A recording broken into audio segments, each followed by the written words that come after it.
Tu és o dono de tudo, Tu és soberano, Tu está acima de todas as coisas, e por isso nós estamos aqui para Te adorar, para render graças a Teu poderoso, maravilhoso nome. Então, muito obrigado por esta oportunidade que o Senhor nos concede. Muito obrigado por tudo que já aconteceu até este momento, neste lugar. Que tudo isso seja para a glória do Teu nome. E agora queremos escutar a Sua voz através da vida do Teu Filho, do Teu servo. Que o Senhor possa usá-lo para a glória do Teu nome, que possamos sair daqui edificados pela Tua palavra. Que possamos estar receptivos, Pai, atentos, e que não seja qualquer barulho, qualquer distração que venha retirar aquilo que o Senhor tem para depositar em nossas vidas. A porção determinada para cada um nesta noite, neste lugar. Aqueles que estarão, Pai, recebendo este culto depois através das redes sociais, que o Senhor possa trabalhar em vidas, Pai, alcançar vidas, que pessoas possam alcançar a salvação, a libertação e a cura através da Tua palavra. Então, muito obrigado. Essa é a nossa oração, em nome de Jesus. Amém.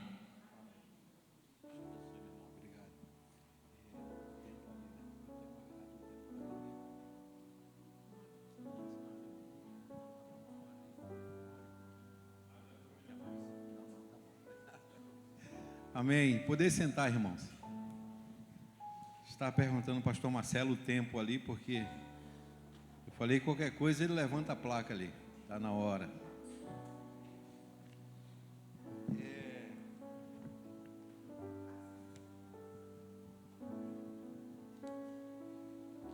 Que bom estar com os irmãos nessa noite. Graça e paz. Amém. Estou acompanhado do Altemar. É missionário também da Jocum, está com a gente lá. Missionário, ele tem trabalhado com dependência química ao longo dos anos. Então, Altemar está com a gente aqui. Queria agradecer ao pastor Marcelo pelo convite. Obrigado aí. Temos caminhado juntos. O Valdemar, meu amigo, Kelane, apresentou aqui o pastor Marcelo e a gente tem caminhado aí. Está devendo uma visita no Borel. Mas que bom estar com os irmãos essa noite e dividir um pouco daquilo que Deus tem feito, né? Eu e você, nós somos apenas instrumentos de Deus para aquilo que Ele quer fazer. Eu me lembro que eu cheguei no Borel há alguns anos, né? E sempre a gente pergunta, a gente na igreja local, nós fazemos uma pergunta a Deus: Senhor, qual é a Tua vontade para a minha vida? Essa pergunta. E alguém diz uma frase: quem não trabalha, dá trabalho. Então, na igreja local, todo mundo tem o seu lugar, tem o seu dom, tem a sua vocação, e nós fazemos parte do corpo de Cristo. Amém ou não amém? Amém. Então, mas me lembro que eu sou da área de saúde, né? Fiz enfermagem e tal, não concluí o meu curso, né? Preciso concluir, mas eu fiz curso técnico, mas trabalhava no ambulatório, e eu sempre perguntava a Deus: Senhor, qual é a Tua vontade para a minha vida? E trabalhando já na Jocum. E todas as vezes que eu perguntava a Deus, o Espírito Santo falava assim: serve. Aí eu: que negócio é esse? Eu quero saber qual é a minha vocação. Servir. E eu fui para a minha liderança, né, na época lá, e eu falei: rapaz, todas as vezes que eu pergunto para Deus qual é o meu local, qual é o meu lugar no corpo, qual é a vontade dEle para a minha vida, Deus falava, o Espírito Santo fala: servir. E eu falei para ela lá, eu falei: eu não quero ouvir isso, eu quero ver qual é a vocação. E ela, como já tinha alguns anos rodado em missões, ela falava: Deus está fazendo algo em você. O primeiro degrau, o primeiro passo da vida cristã é serviço. O crente precisa servir. E depois que você aprende o que é servir, serviço, aquilo que Jesus, em Marcos, o Evangelho de Marcos 10:45, quando Jesus fala que Ele não veio para ser servido, mas para servir. Aquele que é o nosso Senhor e Mestre, aquele que se encarnou, a Bíblia fala que Ele não veio para ser servido, mas para servir. E muitas vezes a gente quer outras posições. Aí eu comecei a compreender, e eu falo para vocês, Deus levou uns 10 anos, o Espírito Santo levou uns 10 anos falando para mim que o meu local era servir. E depois que eu compreendi o que era serviço no reino de Deus, aí Deus começou a revelar outras coisas.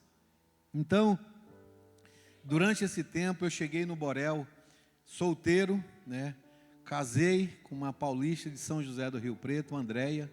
Andréia não teve tempo de vir aqui ainda, né? A gente vai vir junto um dia. Andréia também trabalhava em um banco, fez economia, e Deus sempre falava com ela de chamado missionário. Vocês estão falando sobre fazer discípulo. E como ela relutou para vir para o campo missionário, né? Mas teve um dia que aconteceu algo muito difícil para ela, é bom ela contar. E o Espírito Santo falou para ela: até quando você vai relutar a minha voz? Até quando você vai relutar aquilo que eu tenho falado para você? De fato, ela veio, trabalhou no Tuiuti, que é outra comunidade. Eu já estava no Borel. Ela trabalhava na parte de administração, veio no Borel. Falei: essa morena, eu solteiro. Falei: essa morena aí, a pessoa, acho que dá alguma coisa. Enfim, Deus nos uniu, casamos. E hoje nós temos filhos gêmeos, João Pedro e Laura, de 15 anos. E a gente continua servindo ao Senhor. E eu queria compartilhar com vocês nessa noite verdades que aprendi no campo missionário. A verdade que é até uma pretensão a gente falar, verdade que aprendi. Eu acho que o verbo certo é verdade que continuo aprendendo no campo missionário. E talvez você pergunta, e eu conversando com Valdemar, com certeza aqui no entorno da igreja deve ter comunidade, né? Eu falo que no Rio de Janeiro não tem como a Igreja de Cristo fugir desta realidade. O último censo de uma nova secretaria da Prefeitura no Rio, a Secretaria Comunitária, Ação Comunitária, existe aproximadamente, e eles nem reafirmaram isso como verdade, 1.018 comunidades no Rio de Janeiro. Itaguaí está fora, porque é outro município. Então eu falo que não tem como a Igreja de Jesus fugir essa realidade. Nós saímos dos nossos templos, dos nossos cultos, e a igreja no Ocidente é uma igreja contemplativa, é uma igreja templária. Nós gostamos muito do culto de templo, né? Mas todas as vezes que eu vi essa frase do pastor Jean, da Igreja Batista Local, que a igreja no Ocidente é uma igreja contemplativa, templária, eu acho que não há nada de errado a gente vir à igreja. Eu sou um cara igrejeiro, minha esposa Andréa gosta, e a gente na base da Jocum no Borel, a gente fala que o missionário, ele precisa encontrar uma igreja local, ser pastoreado. Nós temos os nossos momentos devocionais, de culto, nós temos uma rotina missionária, mas ele precisa congregar, ser acompanhado por uma liderança pastoral, enfim. Mas o que é que nós fazemos quando a gente ouve essa frase, né? Que a igreja no Ocidente é uma igreja contemplativa, a gente gosta. Eu me lembro de outra frase que eu vi em uma igreja na Tijuca: entre para adorar e saia para servir. Este momento de culto, este momento que nós ouvimos aqui, que eu estava ali fora falando com o pastor, o irmão Sérgio, eu ouvi uma canção linda aqui, né? O que é que isso gera no nosso coração em direção ao outro, né? Dizia um escritor, um pastor luterano,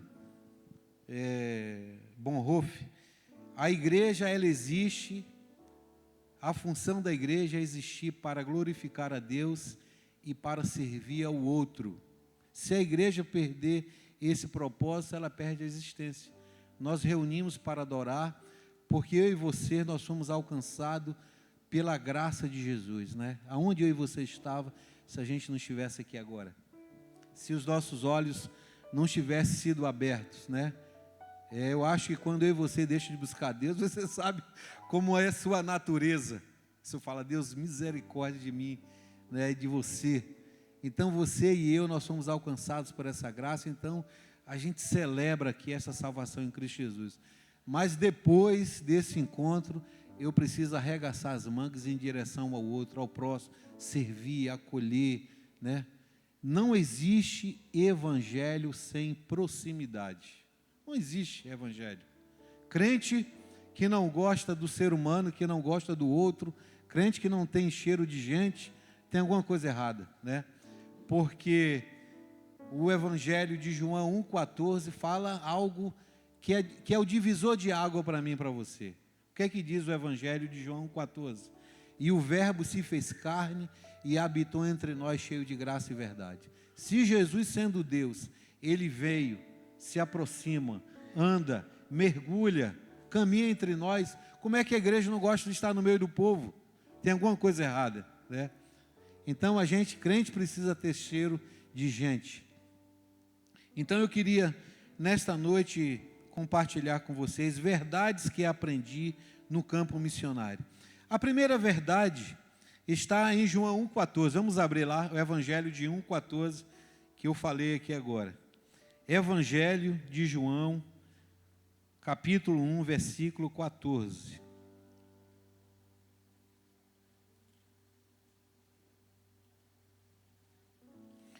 Depois eu queria ler em duas versões, na linguagem de hoje e na Bíblia Mensagem também.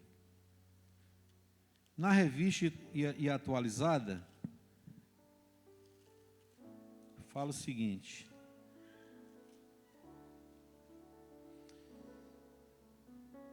e o Verbo se fez carne e habitou entre nós, cheio de graça e verdade. E vimos a sua glória, glória do unigênito do Pai. Novo Testamento, na linguagem de hoje, diz o seguinte: a palavra se tornou um ser humano e morou entre nós, cheio, pleno de amor e verdade. E vimos a revelação da sua natureza divina, natureza que ele recebeu como Filho único. Na Bíblia Mensagem, esse mesmo verso fala: a palavra se tornou carne e sangue e veio viver perto de nós. Deus veio viver perto da gente. Que riqueza! Vimos a sua glória com os nossos olhos, uma glória única. O Filho é como o Pai, sempre generoso, autêntico do início ao fim. Então, eu acho que só a gente lendo esse versículo, a gente entende que não existe, não pode existir evangelho sem estar junto do outro, sem identificação, sem proximidade, sem relacionamento, sem diálogo, sem compaixão, porque o Filho de Deus, sendo Deus, Ele veio até nós. Se você for ler Filipenses 2,5 fala: que haja em vós o mesmo sentimento que houve em Cristo Jesus. Então eu e você, nós somos convocados a ter o mesmo sentimento que Jesus teve. A primeira verdade que eu queria compartilhar com vocês é que a graça precede a verdade. Vamos falar aqui: a graça precede a verdade. Essa foi a primeira verdade que eu aprendi no campo missionário para fazer discípulo, para me tornar um discípulo de Jesus naquele contexto, no Borel. Eu queria trazer alguns conceitos sobre graça, né? Antes de graça, eu queria falar sobre misericórdia. Misericórdia, o conceito, ele diz que a misericórdia nos livra daquilo que merecemos. A graça podemos traduzir como bondade, favor, bênção de Deus e nos concede o que precisamos. Então a graça nos livra do que merecemos e a graça nos concede aquilo que precisamos. Então graça é favor imerecido, é amor generoso de Deus ao nosso favor. Existem alguns conceitos em relação à graça. Pessoas falam que graça também é Deus dando o maior tesouro aos que menos merecem. Então você pode trazer à tua mente aquela pessoa que ruim, né? A gente traz logo no nosso coração: Jesus foi morto no meio de dois ladrões, né? Jesus entra na casa de Zaqueu e a multidão, antes de Jesus entrar: você vai para a casa deste homem, né? Jesus conversando com a mulher samaritana e fala: você vai conversar com essa mulher? Aquela mulher, Maria Madalena, que lavou os pés de Jesus, você vai deixar essa mulher fazer isso?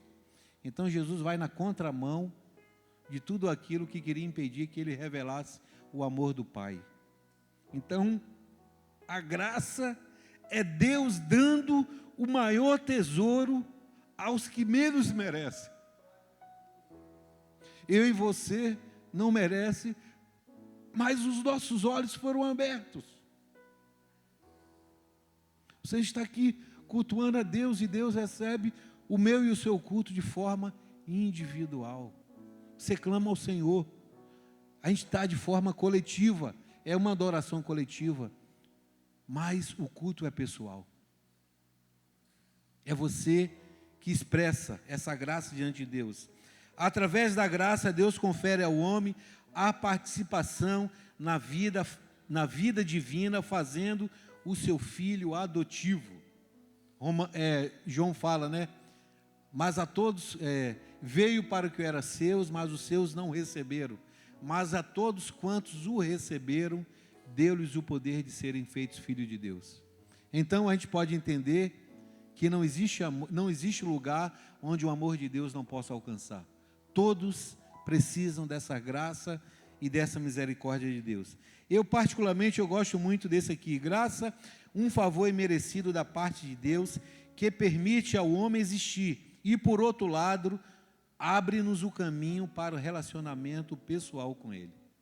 Então a graça de Deus, ela nos promove, ela abre um caminho de relacionamento pessoal com o Senhor. Alguém já disse também que graça é um presente, que justifica o injustificável, que salva o odioso, que perdoa o imperdoável, que traz para perto o que estava longe. Jesus é a graça de Deus. E por fim, em Tito 2,11, fala, porque a graça de Deus se há manifestado, trazendo salvação a todos os homens. Então, nessa noite, a gente entende que eu e você não merecia, mas essa graça abriu os nossos olhos. Amém? E eu e você pode cultuar o Senhor. Mas o que é verdade? A gente trouxe alguns conceitos. Alguém já disse que verdade é mais do que um conceito. No mundo em que vivemos, dizem que não há verdade. A verdade é relativa e cada um tem o seu, né? Cada um tem a sua. Se você vai conversar com determinada pessoa, fala, cara, não existe verdade. É muito relativo e cada um tem a sua. Para nós cristãos, é mais do que um conceito. A verdade é uma pessoa, né? E essa pessoa é Jesus. Tudo que Ele foi, fez e falou, eu e você, nós precisamos ser, fazer e falar. Tudo que Jesus foi, fez e falou, eu e você, nós precisamos ser, fazer e falar. Às vezes a gente faz o contrário, a gente fala e faz depois, mas a gente precisa ter Jesus como paradigma, ser, fazer e falar. Jesus, Ele é o nosso paradigma, Ele é o nosso modelo, é o nosso padrão. Existe até um livro que fala, né, o nome do autor é Charles Sheldon, Em Seus Passos, o que faria Jesus? É um livro antigo. Então, normalmente nós justificamos no sentido de estar envolvido na igreja local, aquele irmão, o pastor Marcelo faz uma convocação, aquele irmão não foi, aquele irmão não fez. Aí você olha para Jesus, Jesus faria, você precisa fazer. Jesus amou, você precisa amar. Jesus serviu, você precisa servir. Jesus proclamou, eu e você, nós precisamos proclamar. E percorria Jesus todas as cidades e aldeias, proclamando o evangelho do reino. Sabe o que significa percorrer? Não existe lugar, dimensão, local que Jesus não fosse. E Jesus não tinha todos os meios de transporte que eu e você tem, né? Hoje a gente tem uma diversidade. Jesus ia a todas as cidades. Como Jesus agiu com as crianças? Quando os discípulos queriam que eles não aproximassem, Jesus falou, deixa vir. Se você não for como uma criança, você não entra no reino de Deus. Como Jesus agiu diante das injustiças? Então não há mais desculpa para mim e para você. Quando alguém nos convocar para algo, você deve olhar sempre para aquele que é o nosso modelo e o nosso paradigma. Quando eu cheguei no Borel, eu cheguei com muita verdade, né? Tinha terminado um curso teológico lá no Seminário do Sul, e tinha feito ETED, a Escola de Treinamento e Discipulado, tinha feito Missões Urbanas, que era uma escola do Rio, e quando eu entro no Borel, eu achava que, eu olhava a comunidade de alta assim, o que eles precisam, eu estou aqui porque eles precisam de mim. Esse ambiente aqui não tem nada para me ensinar, pelo contrário, eles precisam receber. Eu acho que aquele sentimento no meu coração, o Espírito Santo falou, eu vou te pegar na caminhada. E foi ali que eu entendi que a verdade que eu tinha, a teologia, a sabedoria, o conhecimento, a compreensão, o entendimento, a informação, tudo tinha o seu valor. Quando nós olhamos para Jesus, Jesus, ele apenas não tem, Jesus é a própria verdade. Mas o que o Senhor me ensinou na caminhada no Borel foi que a graça precede a verdade. O que é graça? É amor, é compreensão, é identificação, é compaixão, é um coração de misericórdia, é graça. Muitas vezes eu ia na direção das pessoas e as pessoas nem aceitavam. E eu comecei a compreender que ali eu precisava, uma coisa simples, eu venho de igreja local, eu precisava desenvolver a minha humanidade, uma coisa, né? Eu aprendi a ser gente, ser humano, ser indivíduo, em um contexto comunitário. Apesar de ter verdade, de ter teologia, de ter informação, de ter conhecimento, mas no compartilhar faltava essa graça de Deus, esse amor de Deus, de reconhecer as fraquezas. Inclusive, nem eu gostava de compartilhar fraquezas, né? E eu precisei passar uns momentos, uns bocados difíceis no morro para aprender a compartilhar fraquezas. Sabendo que eu e você, nós temos virtudes, temos capacidades, mas eu e você, nós temos também fragilidades. E a gente precisa dizer para o outro, eu não estou bem quando eu não está bem. E eu me lembro que eu estava passando um momento difícil e tinha um amigo meu, Dudu, e ele falava, Neto, como é que você está? E ele falava, eu acho que ele era um confronto. Ele falava 100%, falava 100%. Eu estava 0. Mas eu sempre queria falar para ele que estava 100%, né? E eu precisei passar 9 meses fora do Borel. Parece que foi uma gestação, né? E eu queria compartilhar com vocês uma experiência que Deus marcou a minha vida. Isso já tem, gente, 20 anos. Essa experiência. Eu vi uma situação na comunidade que me fragilizou muito, né? Hoje o missionário que vai para o campo, ele faz aula transcultural, sociologia, antropologia, né? E nós temos os seminários, e quando você entra em um contexto empobrecido, difícil, de alto risco, você já sabe, às vezes, como se lidar naquele contexto, o que ouve, o que fala, porque essas aulas te preparam. Mas naquela época você tinha que aprender na cara e a coragem. E eu me lembro que eu vi uma situação, fragilizou muito, eu falei para a minha liderança, o meu tempo acabou no Borel. Ele falou, rapaz, não acabou, você está com medo. Eu falava para ele, não estou com medo, mas era medo. E de fato eu saí, um colega também estava estudando fora, e ele fazia um seminário presbiteriano, fazia o seminário do Sul ainda lá, terminando. E ele falou, enfim, fiquei 9 meses lá, tendo crises de síndrome de pânico. Às vezes eu saía em Vila Isabel, perto da UERJ, fazia uma coisa, mas fora do propósito de Deus. E todas as vezes que eu ia para a meditação, por isso que meditação para mim, se você for fazer a TED um dia, tiver alguém aqui interessado, tem diversas aulas, né? Escola de treinamento e discipulado, como ouvir a voz de Deus, perdão, paternidade, meditação, batalha espiritual, enfim. Mas a aula que me marcou, que fez toda a diferença no momento da minha crise, foi meditação. Todas as vezes que eu ia para o canto meditar, o Espírito Santo falava, vem com Josué. O meu mundo é música. Se eu for falar com vocês algumas loucuras de música, vocês falam, esse cara precisa se converter. Mas eu toco, eu canto. E quando eu ia meditar, o Espírito Santo falava assim, vem com Josué lutar em Jericó e as muralhas vão cair. Vem com Josué lutar em Jericó. Deus fala, eu sei que você está passando, vem com Josué lutar em Jericó, essas muralhas vão cair. E eu falava, Senhor, não dá. Enfim, eu sei que esse contexto foi passando, e eu vivenciei uma realidade. Eu saí desse apartamento lá, eu ia muito no Tuiuti, né, onde tinha uma base da Jocum, enfim, para criar relacionamento com o Davi, com o Guta, que eram líderes lá. E neste dia eu fui para a porta da UERJ, peguei um táxi, e aquele senso de verdade, falei, vou falar de Jesus para esse taxista. Tinha um plano de salvação todo quadradinho, né?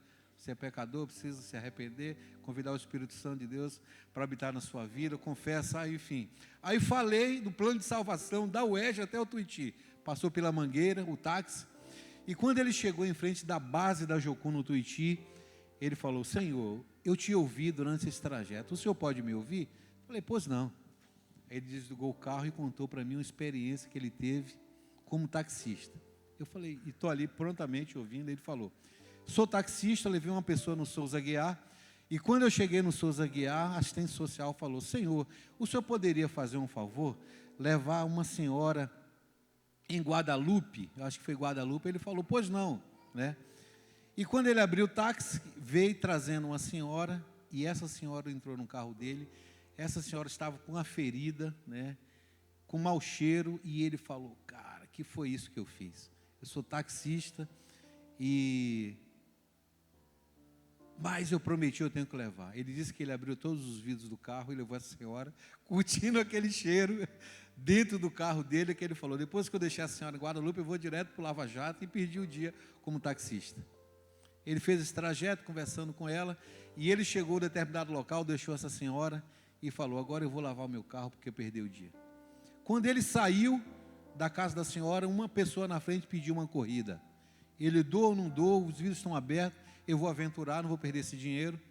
Ele falou que deu, pegou essa senhora que estava aqui, pediu uma corrida do táxi, e ele me contando, e eu falei, onde é que esse senhor quer chegar, né?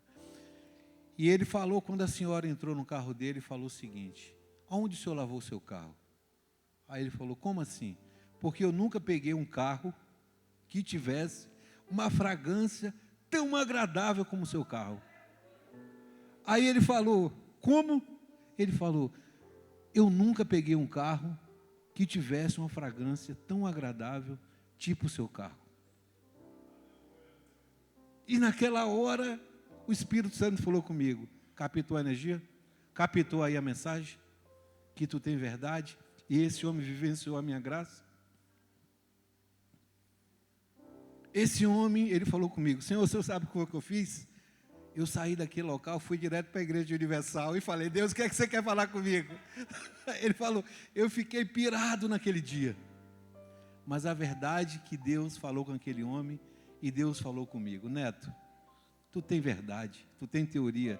E este homem vivenciou a minha graça, porque se viu.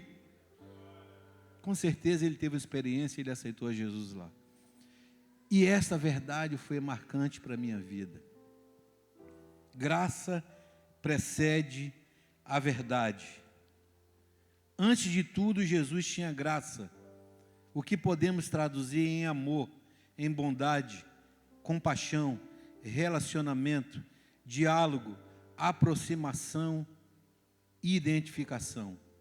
O Verbo se fez carne, por isso que não há evangelho sem aproximação. A igreja de Cristo precisa ir, pois o Filho de Deus veio, crente precisa ter cheiro de gente. Certa vez, eu vi um filme, não sei quem assistiu, aquele filme dos dois papas, né, que fala sobre o atual papa, o Ratzinger, né? O Ratzinger era o antigo, né, que renunciou e trabalhar muito a questão de teologia dentro da Igreja Católica. E o atual, que é o Bergoglio, tal. Eu assisti num filme deles, eu vi uma frase, acho que era Deus de novo falando comigo. Ele diz essa frase um para o outro. Ele, como teólogo, ele diz, Bergoglio, a verdade é fundamental, inevitável, necessária, imprescindível, porém sem amor torna-se insuportável. Vou repetir. A verdade é fundamental, inevitável, necessária, imprescindível. Porém, sem amor, torna-se insuportável. A graça precede a verdade. Aprendi e continuo aprendendo esse princípio no Morro do Borel. Segunda verdade que eu aprendi no Borel: a comunhão precede o serviço. Vamos falar? A comunhão precede o serviço. Aqui há dois tipos de comunhão que você precisa ter: com Ele e com Ele, né? E não existe evangelho sem relacionamento, com Ele e com Ele. Se você não tiver relacionamento com Deus, você não tem com o próximo. Se você não tiver relacionamento com o próximo, você não tem com Deus. A gente estava falando com a Elane agora, e eu gosto muito assim, porque a vida com Deus, a vida cristã, são coisas práticas. A gente falando lá antes, né, da alegria, da motivação. O que te motiva a servir a Deus, no sentido de Ele ser a razão. E quando ela falava, vinha muito no meu coração aquele texto de Paulo que fala: nós amamos porque Ele nos amou primeiro. Não existe. A nossa natureza precisa constantemente ser colocada aos pés da cruz e falar: Senhor, eu preciso do Senhor, trabalha no meu coração. Você sabe que uma das dificuldades, o missionário, ele passa muito dificuldade financeira, né? Mas ele não volta para casa por dificuldade financeira, né? Ele volta para casa, o missionário. Vou trazer uma realidade para vocês bem prática. No Borel a gente tem gente da França. Hoje nós temos um grupo de 18 pessoas. Tem uma menina da Holanda. A gente vai receber uma menina agora do Egito. Ela é islâmica, vai conviver 6 meses com a gente.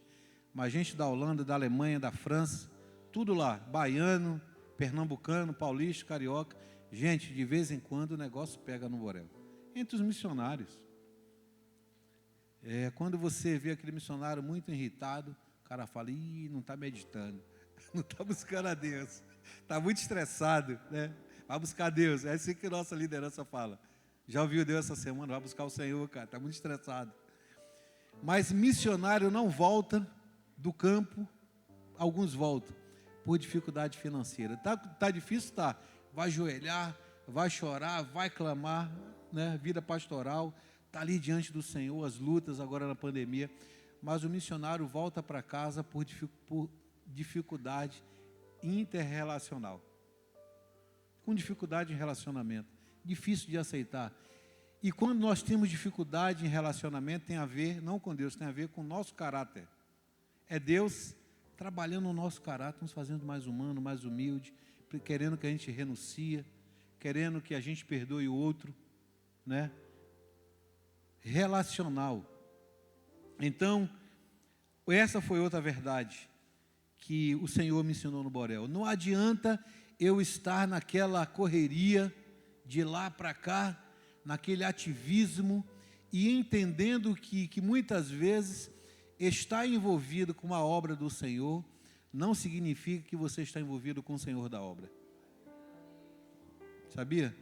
Muitas vezes a gente está aqui no ativismo, na igreja local, e você não está envolvido com o Senhor da obra. Não gasta tempo com o Senhor, né? A gente fala que a gente fica embaraçado com coisas desta vida, que facilmente, né, a nossa humanidade. Então, como a gente precisa, eu e você, diariamente estar diante do Senhor. Deus, fala comigo, traz renovação. Eu me lembro de uma experiência que eu tive no Borel, atendendo no ambulatório. A gente tem uma farmácia, né, uma farmácia boa que atende a comunidade. Quando não tinha um remédio no nosso ambulatório, na nossa farmácia, eu ia na igreja Batista Peniel, pertinho da Jocum, e lá também tinha uma farmácia. E nesse dia eu fiquei nessa correria, lá não tinha aqui, eu não tinha lá, e quando eu voltei, eu encostei em um carro, o Alvin, o menino lá do Borel, ele falou: tem gente do meu lado assim, do nada, tem gente que é igual Marta, mas Jesus queria que ele fosse Maria, porque Jesus falou que a melhor parte é estar aos pés dele. Quando é aquela história, né, que você entra na casa de Lázaro e Jesus vai visitar e Marta fica naquela correria e Jesus fala: Marta, aquilo que você faz tem significado, tem o seu valor, mas Maria guardou a melhor parte, que foi estar aos meus pés. E naquela hora Jesus, o Espírito Santo falou: você é essa Marta aí, está nesse ativismo para lá e para cá, mas não tem parado um tempo comigo para ouvir minha voz, receber o renovo. Então, eu e você, nós precisamos entender que a comunhão precede o serviço. Não adianta você adorar a Deus se você não está bem com o seu irmão. O texto ele é até muito duro, eu não me lembro aqui a referência, fala: se você for entregar a sua oferta e você tiver alguma coisa contra o irmão, deixa a tua oferta no altar lá e vai primeiro reconcilia com o seu irmão. Mostrando da comunhão que eu preciso ter com o Senhor, porque é a partir dele que surgem todas as coisas. E em comunhão com Deus eu vou desenvolver também a minha comunhão com o próximo. Amém? Terceiro e último lugar. Primeiro, a graça precede a verdade. Segundo, a comunhão precede o serviço. Terceiro, não há dicotomia, dualidade, separação entre fé e obras. Essa é a terceira verdade que eu aprendi. É o que a gente tem realizado na vida cristã com Deus. Vamos abrir lá Efésios 2, 8, 9 e 10. Efésios 2, 8, 9 e 10.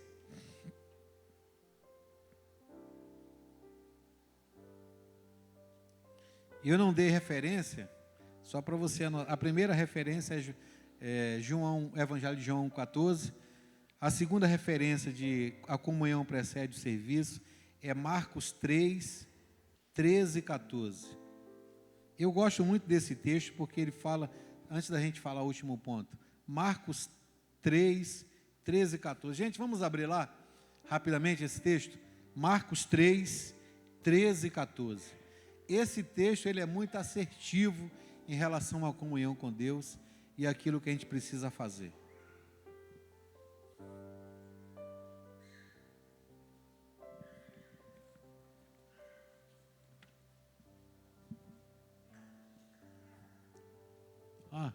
Falou, obrigado. Jesus subiu a um monte e chamou a si aqueles que com ele quis, os quais vieram para junto dele. O que é que diz o 14? Escolheu 12, designando-os apóstolos, para que estivesse com ele e o enviasse a pregar. Então, primeiro eu e você, nós somos convidados para estar com ele. E como consequência de estar com o Senhor, ele nos envia a realizar e fazer sua vontade e pregar. Então, a comunhão precede o serviço. Terceiro, Efésios 2, 8, 9 e 10.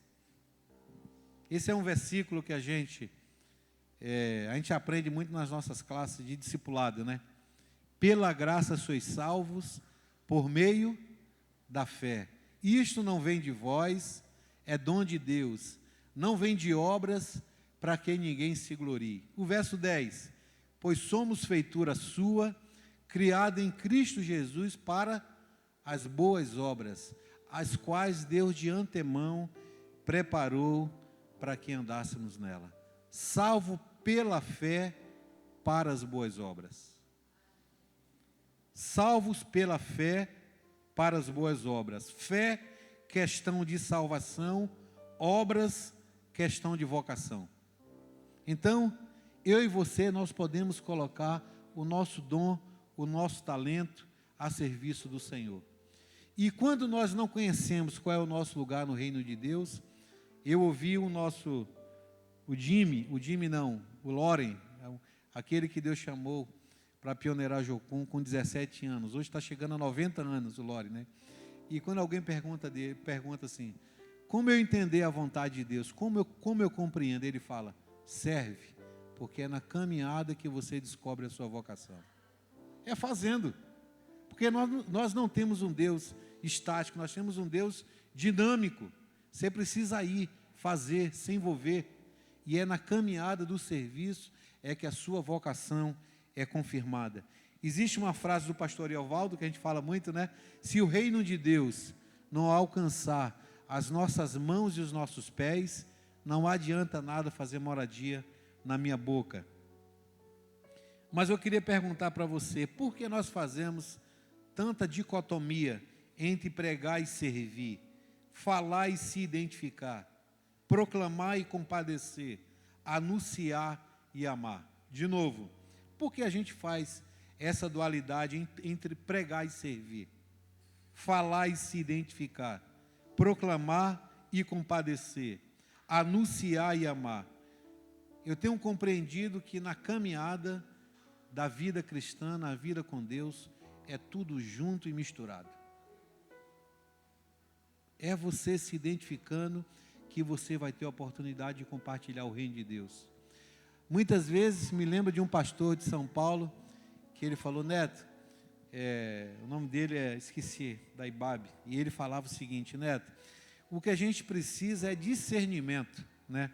Às vezes a gente está tão naquele padrão de ir naquela casa, orar, ler a palavra, e muitas vezes Deus fala ao Espírito Santo, naquela casa tu precisava só ouvir, né? Você vai para uma casa, você quer orar ao Espírito Santo, naquela casa tu precisava perguntar o que é que eles estão precisando, né? Então, a gente precisa, na nossa caminhada, entender que no reino de Deus é tudo junto e misturado. O que a gente precisa é ter esse discernimento, não agir no automático, que muitas vezes nós agimos. Senhor, o que é que o Senhor quer para esse ambiente, para esse lar, para essa pessoa? Me lembro de uma situação que eu vivi no ambulatório também da Jocum. Um pastor nosso, amigo, ele viajava e falava, Neto, dirige louvor no domingo, né? E eu, por 3 semanas, na primeira semana eu falei, pastor, com certeza, eu dirijo louvor lá. E quando eu estava para sair, para dirigir o louvor, uma senhora grávida, que mora no Bicão, na parte mais alta, no Borel, falou, tem uma senhora ali que precisa de um socorro agora. A Jocum tem como, você pode ligar, levar lá na Praça 15, lá no Rio, e falar, está na hora do louvor. Avisa lá que eu fui na Praça 15 levar aquela pessoa, aquela senhora, ia para a Praça 15. Quando eu voltava, o louvor já tinha passado, alguém dirigiu o louvor lá. Aí no outro domingo, eu estava para dirigir o louvor, uma criança em tempo de pipa, rodando lá, caiu entre um barraco e outro, caiu, precisava dar socorro para aquela criança. Eu falava, de novo, avisa lá que eu preciso dar socorro a essa pessoa, e pela Chácara do Céu, Andaraí, e vou no Hospital Federal do Andaraí levar essa pessoa. No terceiro domingo eu falo para vocês, aconteceu de novo. Aí eu falei, Senhor, está tendo alguma coisa aí. O Senhor está querendo falar alguma coisa comigo. Chegou uma senhora com uma pressão arterial de 24/10. Naquela época você usava aquele Adalate sublingual, né? Quem é da área de saúde. Hoje é o captopril, né? Você furava e colocava, e tinha que ficar aquele tempo até a pessoa abaixar aquela pressão. Se não abaixasse, você levava essa na emergência. Mas depois que eu atendi aquela senhora e não fui para o louvor, falei, Senhor, o que é que o Senhor quer falar comigo? E Deus falou, quando você está lá, você adora. Quando você está aqui, você me adora também. Quando você está dirigindo louvor, leva a minha lenha a um nível mais profundo, eu estou lá. Mas quando você está na Kombi dirigindo, levando aquela pessoa no hospital, eu também estou recebendo a tua adoração ali. E por que nós fazemos essa dicotomia? Quantos momentos nós perdemos? Eu e você, a gente quer vir à igreja e o nosso vizinho tem alguém passando mal. E o vizinho fala assim, você está de carro, você pode dar uma carona? Não, que eu estou indo para a igreja. Não, meu filho está passando mal. Não, estou indo para a igreja. Você perdeu o momento de adorar o Senhor na caminhada para o hospital. Porque no reino de Deus é tudo junto e misturado. Quando você serve, você adora. Quando você acolhe, você adora. Quando você está perto, você adora. Mas quando você está na igreja local, você adora também. Quando você abraça o seu irmão, você também adora. Então, não há dicotomia, dualidade, separação entre fé e obras. No reino de Deus, é tudo junto e misturado. Eu queria encerrar uma frase com o Bebeto, né? Pastor Marcelo foi lá, a gente ouviu o Bebeto. Bebeto, ele é secretário executivo de missões da Missão Aliança, ali em Curitiba, e ele fala uma frase: Deus não chama pessoas perfeitas para participar da sua missão no mundo. Deus anda à procura de pessoas disponíveis. Deus não chama pessoas perfeitas. Eu e você não somos. A igreja é uma eterna casa de recuperação onde todos nós estamos em construção. Deus não chama pessoas perfeitas para participar da sua missão no mundo. Deus anda à procura de pessoas disponíveis. Você está disponível? Mesmo diante das suas limitações, das suas fraquezas, dos seus medos, você tem colocado isso diante do Senhor? A Bíblia fala que o poder dele se aperfeiçoa na fraqueza. Eu falo até mais. Quando o pastor Marcelo me falou, ó, Senhor, não tenho nem condição de pregar lá.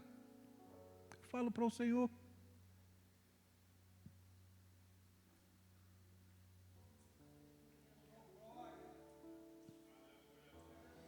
A graça dele vai nos usar quando você falar sim para o Senhor, mesmo diante das suas limitações, seus medos, das suas fraquezas. O poder dele se aperfeiçoa na tua fraqueza. Quando você e eu, nós rompemos em fé, a gente prova do poder dele nas nossas vidas. Eu não sei se a igreja conhece uma canção que fala: que não passe de nós o seu espírito.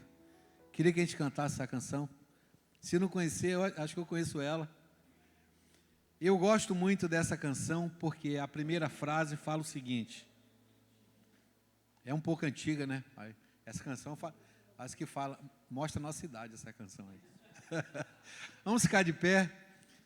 A primeira frase, a primeira estrofe dessa canção fala: que não seja preciso que se levante outra geração que vá avante, venha sobre nós e realize o seu querer. A nossa geração vai passar. Deus vai usar os meus filhos e os teus filhos para a próxima geração. Mas esse tempo Deus entregou a você. Você entende qual é o seu papel nesse tempo? Você tem falado, sim, Senhor. Ou você tem falado, é difícil, eu não vou avançar. Que não seja preciso que se levante outra geração que vá avante. Venha sobre nós e realize o seu querer. Geração de adoradores. Vamos cantar.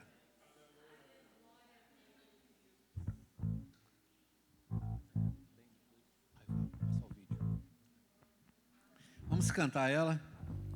Depois queria compartilhar sobre um novo desafio com vocês aí.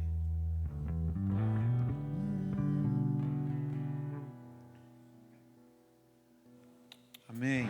E não passe de nós o teu Espírito e tudo que foi dito a nós venha se cumprir. Que não seja preciso que se levante outra geração que vá avante, venha sobre nós e realize o teu querer.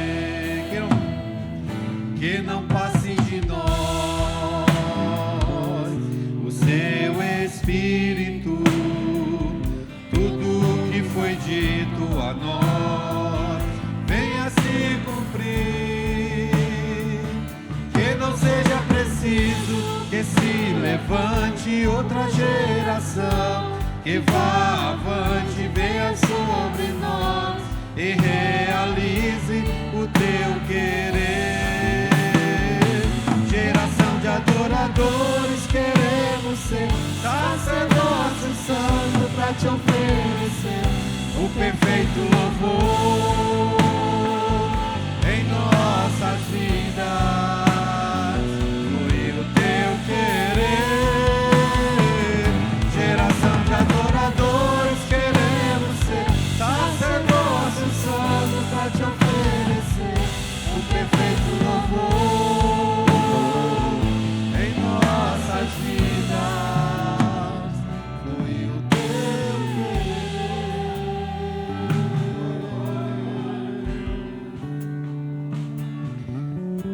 chamar o pastor Marcelo para orar aqui por nós.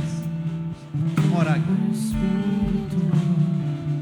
Tudo que foi dito agora, ora por nós.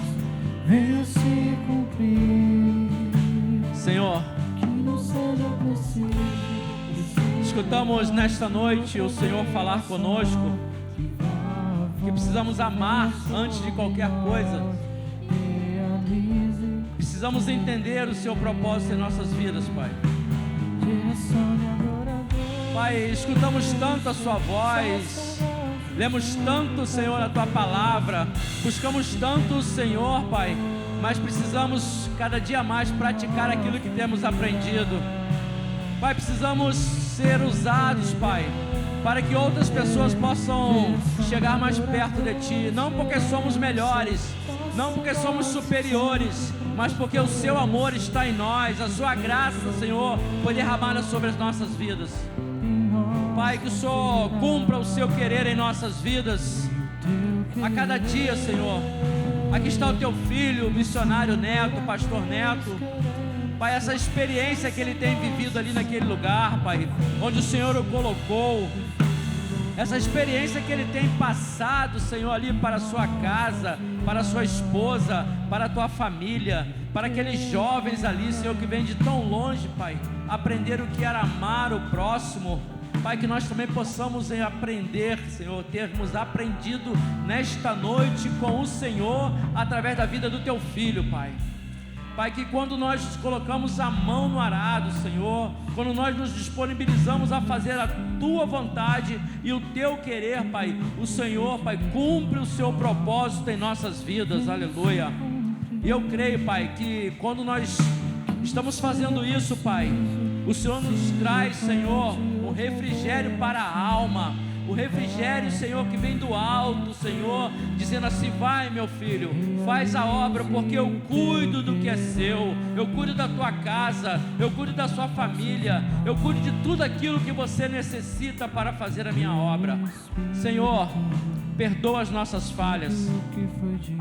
Senhor, perdoa porque muitas das vezes nós olhamos para os nossos braços, nós olhamos para as nossas forças, nós queremos ser através do nosso intelecto, mas quando nós entendemos, Pai, que a obra é Sua, é o Senhor que convence, é o Espírito Santo que vai na frente, é Ele que convence o homem do pecado, da justiça e do juízo, Pai. Então, Pai, em nome de Jesus, nós podemos fazer a Tua obra com excelência, Pai, porque não somos nós, é o Senhor que está fazendo através de nós.